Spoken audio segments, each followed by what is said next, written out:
본질적인 원인을 저는 두 가지로 정리를 해보았습니다.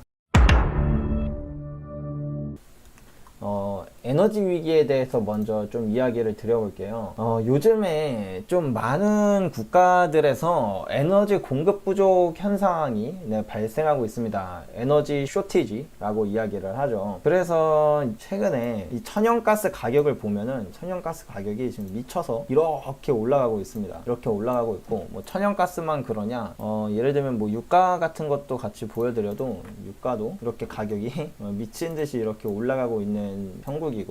이렇게 지금 천연가스의 경우에는 10년 만에 최고치를 기록한 거고, 유가는 뭐 작년부터 미친 듯이 상승하고 있고, 또 이렇게 뭐 천연가스랑 유가가 많이 올랐다는 것 뿐만 아니라 특정 국가들을 기점으로 에너지 공급 대란이 지금 퍼지고 있는데요. 먼저 일단 영국부터 보여드리면, 뭐 아시는 분들은 다 아시겠지만 지금 영국에서 지금 기름이 조만간 뭐 바닥이다 하면서 뭐 주유소마다 사재기가 있다라고 얘기하면서 뭐 주유소에도 이렇게 간판 붙여놓고 기름 없다 이런 사진들이 정말 많이 올라오는데요. 뉴스에서도 로이더 통신의 보도에 따르면 주유소 1200군데 중에서 30%나 기름이 바닥이 났다고 밝혔고요. BBC 방송에서는 주유소 5500여 개 가운데 3분의 2가 재고 부족에 시달리고 있고, 나머지도 조만간 기름이 바닥이 날 상황이라고 방송으로 전했다고 합니다. 이게 또 뭐 영국에서만 이런 일인가, 뭐 중국도 보여드리면, 중국은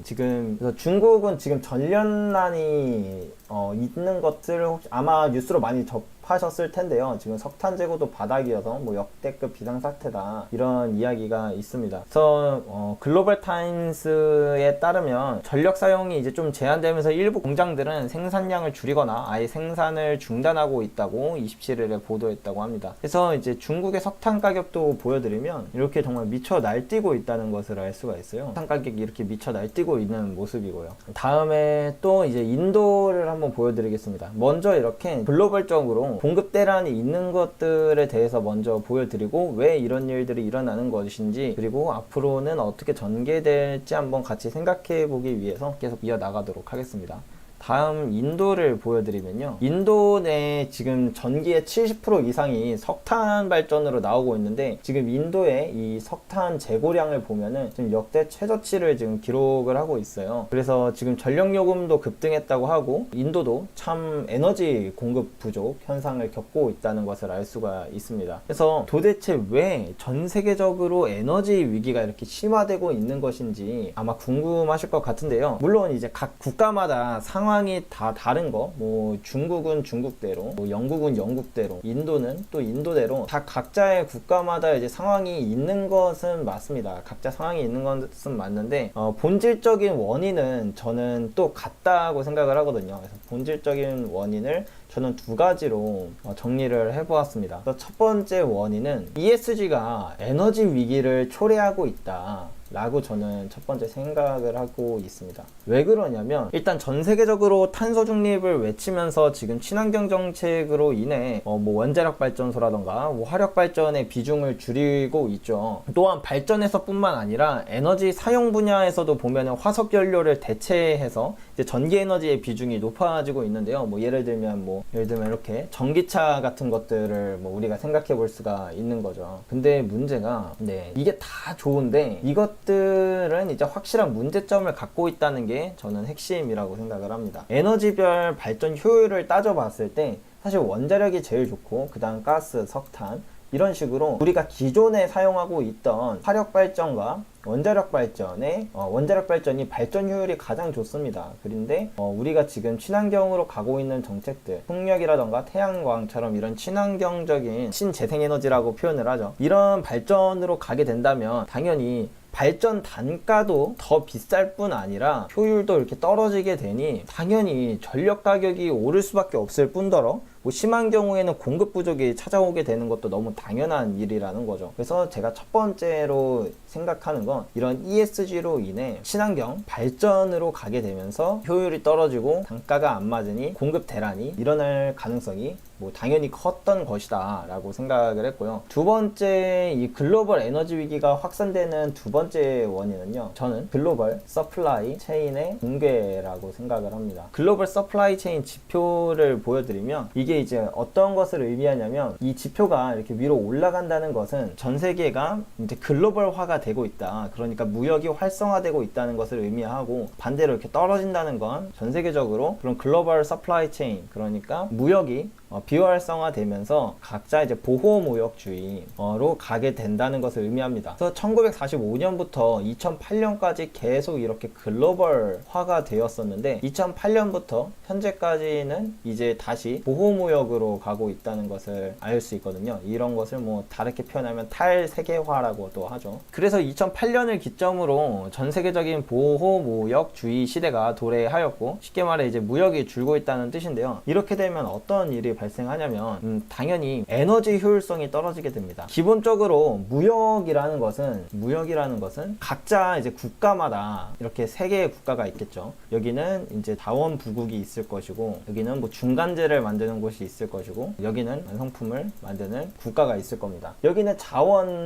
자원이 많으니까 질 좋고 싼 자원을 인건비가 싼 곳에서 사서 여기서 만든 다음에 여기 완성품으로 하면 이 과정 자체가 질 높고 싼 자원을 사와서 값싼 인건비로 만든 다음에 그것을 보내서 이제 좋은 완성품을 만든다. 그렇기 때문에 당연히 질은 높을 수밖에 없고 가격은 낮을 수밖에 없겠죠. 그렇기 때문에 이게 세계화가 될수록 물건이 아까 전에도 말씀드렸다시피 질은 높아지고 가격은 떨어지는 이런 압력이 생기게 됩니다. 근데 이제 탈세계화를 하게 되면 이 반대로 간다는 거죠. 이제 서로 간 이렇게 무역을 안 하게 되면 다시 여기가 자원 부국이 있을 것이고, 여기가 인건비가 싼 것을 이용해 이제 중간재를 만드는 곳이 있을 것이고, 마지막으로 이제 완성품을 만드는 곳이 있을 텐데, 이젠 뭐 어떻게 보면 서로 간 이렇게 무역이 활성화되지 않는다면, 예를 들면 완성품을 만드는 곳에서 이 중간재까지 만들어 버리게 된다면 뭐 만들게 될 수도 있고, 아니면 이 자원을 기존에 여기서 정말 질 높고 값싼 자원을 사던 곳이 아니라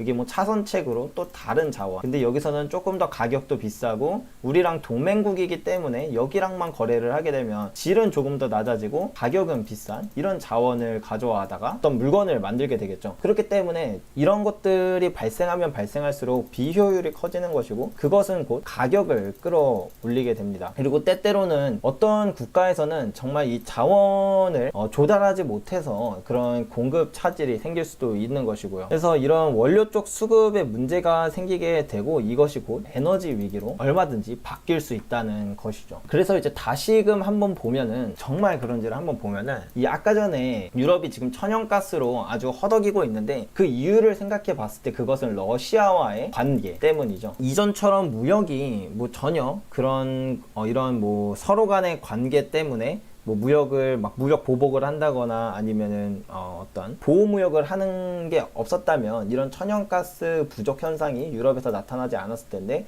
지금 서로 간 이렇게 탈세계화가 되는 그런 과정 속에서 관계가 조금 틀어졌다는 이유로 러시아에서 유럽에 목을 째고, 그로 인해 공급 차질이 생기고 이런 일이 일어났던 거고, 중국도 결국에는 이런 공급 부족이 나타났던 이유가 호주산 석탄을 안 사기 시작하면서 서로 뭐 호주 거? 우리 안 사도 돼. 너네 거 안 사고 우리 갖고 있는 이 비축량이나 우리도 석탄 충분해. 우리가 갖고 있는 것만으로도. 이런 식으로 또 보호무역을 하다가 이런 공급 쇼티지가 났었던 것이죠. 따라서 결론적으로 다시 정리를 하자면, 지금 에너지 위기에 어떤 전조가 있고 이것이 확산됐었던 이유는 첫 번째로 ESG, 그리고 두 번째로 세계화, 이 두 가지 원인 때문이라는 겁니다. 앞으로 이것이 더 불거진다면 당연히 에너지 위기가 더욱더 확산이 될 수 있다라고 생각을 해볼 수가 있겠죠. 물론 앞으로 이게 더 얼마나 지속이 될지, 그로 인해서 위기가 얼마나 더 확산될지 당연히 확신할 수 있는 영역은 아니지만 정확한 본질을 우리가 꿰뚫어보고 그것을 기점으로 또 앞으로 이런 일들이 확산된다면 우리는 어떻게 대응해야 할 것인가에 대해서